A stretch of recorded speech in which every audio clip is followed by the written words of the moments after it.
solo vino e birra ha comprato! Ma sei andato a quanto se ne bevi? E l'acqua va nelle spalle.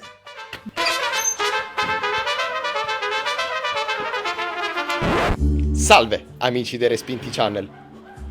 E te pareva che chi sul Senato non sapeva presentare? Benvenuti al giorno della Pasquetta, comunemente chiamato la scampagnata.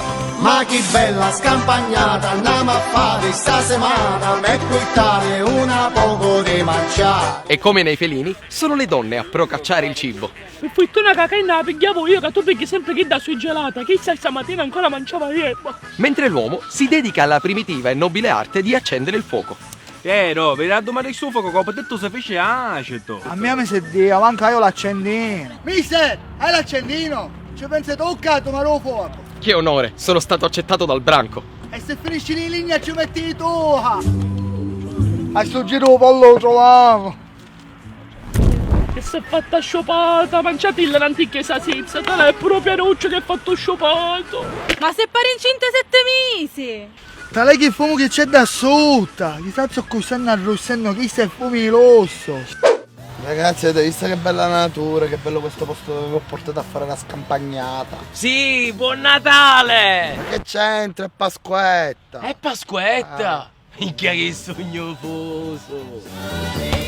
E mi maestro, mi è arrivata una pallonata, ma lei niente può fare. E che fare? Mi c'è sciarrare!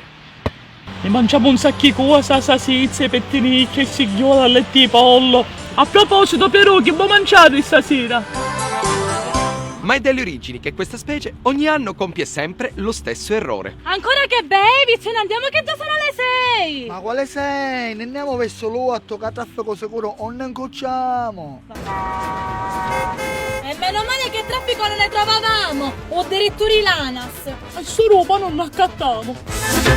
Ci vediamo alla prossima puntata. Oh, ma chi sto copi c'ha chiamato? Picciotti, mi raccomando, rispettate la natura. Non vi dico di fare la differenziata, ma in una monnizza, il catalano cassonetto è un fatifagne. Lascialo solo qua. Non so fa.